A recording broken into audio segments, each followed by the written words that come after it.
नमस्कार मेरे प्यारे साथियों, आप अपने स्टडी चैनल पर स्वागत है। आज हम लोग यूपी ट्रिपल एससी पेट एग्ज़ाम की प्रिपरेशन में जो ग्राफ वाला चैप्टर है 10 नंबर इससे पूछा जाएगा, 10 मार्क ग्राफ एवं उसका विश्लेषण। उसमें हम लोग पाई चार्ट का अध्ययन करेंगे। पाई चार्ट क्या होता है कि आंकड़ों के योग तथा उनके उपविभागों का तुलनात्मक प्रदर्शन करने के लिए पाई चार्ट की रचना की जाती है। इसमें आंकड़ों को अंशों के रूप में लिखा जाता है। इसके सभी कोणों का योग 360 होता है। इसे कोणीय चार्ट भी कहा जाता है। आंकड़ों को अंशों के रूप में केंद्र से अलग अलग भागों में बांट दिया जाता है। एक चीज़ ये है कि ये होता है कोई वृत्त, ये देखिए आप लोग, और इसमें 360 अंशों में बांटा गया है।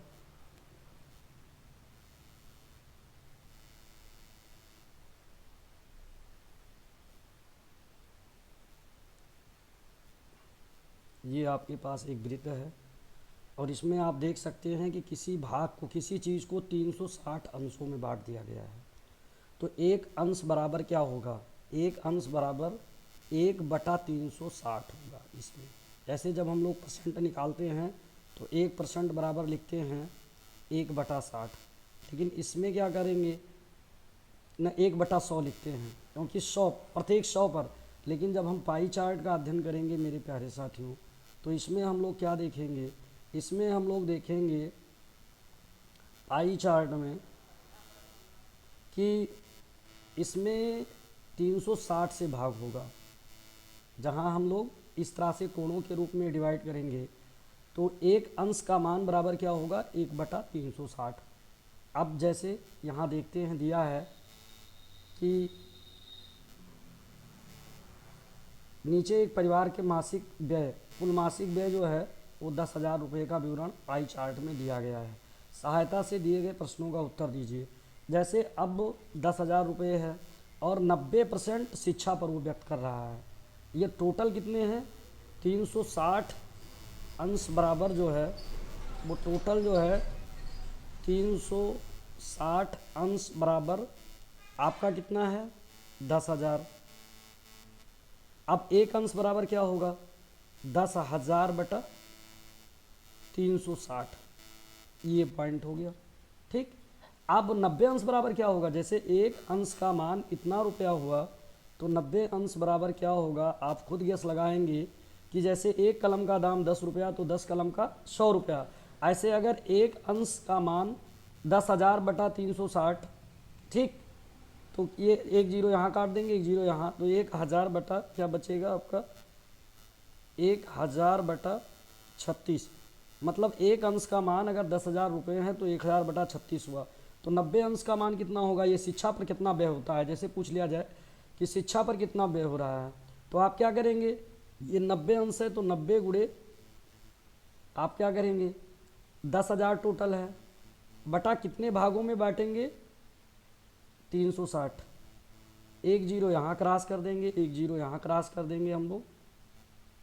उसके बाद में ये देखिए 90 और 36 कटेगा, 9 चौक 36 और 9 दहाई हम 90, 10 हो जाएगा।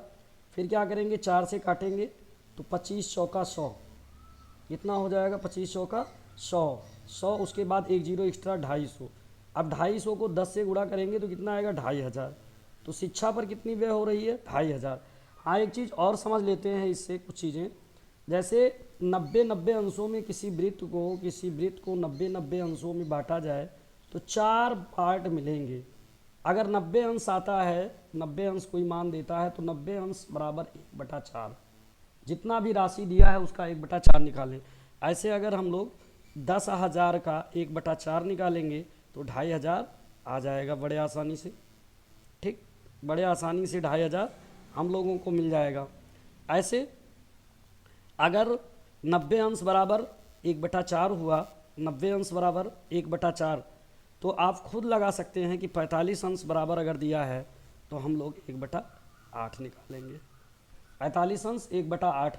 अगर आपका 180 अंश दिया है तो 180 बटा 360 करेंगे, तो 360 करेंगे तो 1/2 मतलब आधा। जैसे 180 अंश अगर कोई चीज़ दे दिया जाए, जैसे मान लो कोई व्यक्ति पैसा कमा रहा है और उसने क्या किया, 180 अंश ये बच्चों की पढ़ाई पर लगाता है, बच्चों की पढ़ाई पर, तो मतलब जितना भी उसका आमदनी है उसका आधा, आप वृत्त खुद चेक कर लीजिए, वृत्त देख लीजिए, आधा आधा क्या कर रहा है, वो अपने बच्चों की शिक्षा पर खर्च कर रहा है। तो आधा का मतलब अगर वो व्यक्ति, उस व्यक्ति की कमाई 5,000 है तो 180 का मतलब 360 का आधा ही तो है। तो अगर 180 अंश है तो आप क्या करेंगे, 1/2 से गुणा कर लेंगे, टोटल राशि में निकल आएगा। ऐसे इसमें कुछ भी याद करना है, जैसे खाद्यान्न पर कितना, खाद्यान्न पर व्यक्ति के द्वारा कितना खर्च किया गया, इसको देखते हैं। तो खाद्यान्न पर कितना खर्च किया गया, जैसे खाद्यान्न पर 30% है, टोटल 10,000 गुणे 30 बटा हमारा हो जाएगा 360। एक जीरो यहाँ, एक जीरो यहाँ, 3 से काटेंगे, 12 3 36। फिर क्या करेंगे, 10,000 को 12 से भाग कर लेंगे, ठीक, जो भी अंश 4 से काट लेंगे, 4 3 12, फिर 4 से काटेंगे 25, ये 100 कटेगा, उसके बाद डबल जीरो, तो ये 2500 बटा 3 आएगा। अब 3 से भाग करेंगे, 3 8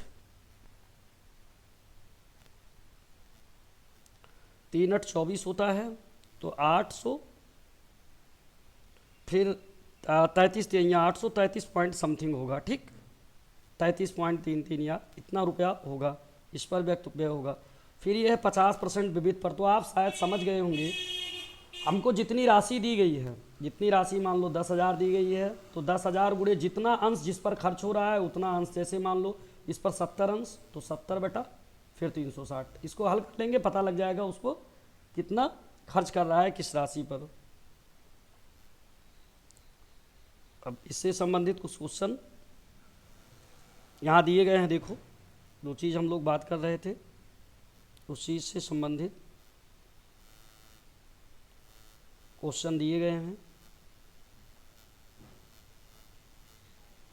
ये परिवार का किराए का खर्च 45 बटा 360 गुणे 10,000, ठीक। अब अगर इसी चीज़ को परसेंटेज में बदलना है, एक पॉइंट आ गई, जैसे हम लोगों ने निकाला अभी इसका, यहाँ ध्यान से देखिएगा कि 90% जो है, जो शिक्षा पर व्यय हो रहा है वो 2,500 व्यय हो रहा है। अब 2,500 का अगर परसेंटेज निकालना है तो 2,500 कितने पर व्यय हो रहा है, 10,000 पर, तो 10,000 नीचे कर देंगे, गुणे यहाँ 100 कर लेंगे, परसेंटेज निकल आएगा। तो 2.5 चौका 1/4 25%। अब या यूँ समझिए, हमें 90 अंश बराबर हमने क्या बताया, अगर परसेंटेज में डायरेक्ट बदलना है तो हमने 90 अंश बराबर बताया 1/4, ठीक। जितना भी धनराशि है 1/4, तो 100% यहाँ क्या है, 100% आपकी 10,000 है, तो 100% का कितना चाहिए, 1/4, ये 60 ट्रिक है, 1/4, तो ये कितना आ जाएगा, 25% डायरेक्ट निकाल देंगे। समझ रहे हैं आप लोग ना। तो किसी भी चीज़ को अगर हमें परसेंटेज में बदलना है, जैसे ये 50 दिया है, तो 50 को अगर परसेंटेज में बदलना है तो हम लोग क्या करेंगे, ध्यान से आप खुद चेक करेंगे, 50 बटा 360 गुणे क्या कर देंगे, 100 कर देंगे, परसेंटेज निकल आएगा डायरेक्ट। ये ट्रिक है, जीरो काटेंगे, जीरो काटेंगे, ये 500 बटा 36, 36 से भाग करेंगे, जो भी आएगा 4 से काटेंगे, 4 9 36, 4 से काटेंगे तो 4 से कटेगा नहीं, 4 एकम 4 10, 4 दूनी 8, 2 20, 4 पंचे 20, 125, तो 125 बटा 9% हो जाएगा आपका। 9 से भाग करेंगे तो 9 1 9, उसके बाद में फिर 25, 9 दूनी 18, 12 पॉइंट समथिंग आएगा, नहीं भाग कर लेते हैं हम लोग 125 को 9 से, 9 से भाग करेंगे तो 9 1 9, 3 35, 9 3 27, 9 4 36, थोड़ा सा कम है, 8 80, 9 9 81, 13.9 आएगा। तो परसेंटेज में इसमें किसी को भी परसेंटेज में बदलना है तो क्या करेंगे, जैसे 30 को तो 30 बटा 360 गुणे 100, ये सब परसेंटेज में हो जाएगा, ठीक। ये परसेंटेज में निकालने का आसान तरीका है।